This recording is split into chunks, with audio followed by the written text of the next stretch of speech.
Vendredi soir passé, alors que tout le monde s'installait tranquillement pour la fin de semaine avec un bon Pepsi, une pointe de pizza puis une manette de PlayStation bien graissée, bang! PlayStation Network décide de cracher. Puis pas un petit bug anodin là, une vraie chute libre dans le néant du web. Plus moyen de se connecter, plus moyen de jouer en ligne, plus moyen d'acheter quoi que ce soit sur le PlayStation Store. C'est comme si Sony avait oublié de payer son internet ou que le serveur principal il était parti en voyage astral. Pendant plus de 24 heures, c'était le chaos total. Des milliers de joueurs en détresse se sont tournés vers Twitter pour expliquer leur rage en cap lock puis en partageant leur désespoir existentiel. Yo Sony, réveillez-vous câlisse, j'ai un tournoi de Rocket League. Ce sont les genres de messages qu'on a pu lire toute la nuit. Les spéculations, eux autres, sont parties dans tous les sens. Un pirate de l'ombre qui voulait se venger de s'être fait ban.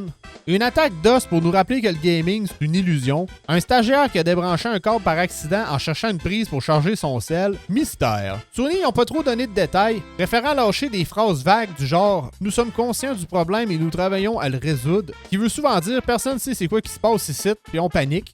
Mais là où ça pique, c'est que Sony a laissé les joueurs dans le noir total pendant un bon bout de temps.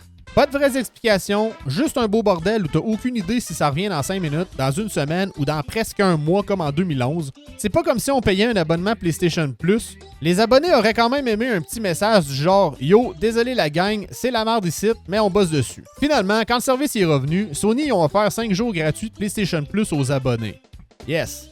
Puis même Krispy Kreme, ils ont décidé de fermer la gueule aux joueurs, donner des bains gratis aux joueurs qui étaient pas contents de la panne. Mais ce qui dérange beaucoup, c'est de pas savoir si des données personnelles ont été leakées. Ce crash-là, il a aussi mis en lumière un truc que personne n'aime trop penser. On possède-tu vraiment nos jeux numériques? Ben évidemment que non.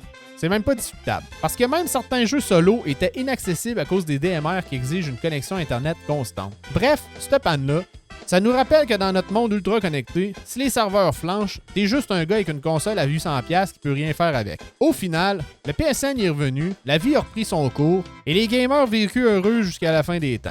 Ou jusqu'au prochain crash. Et ça. Bye.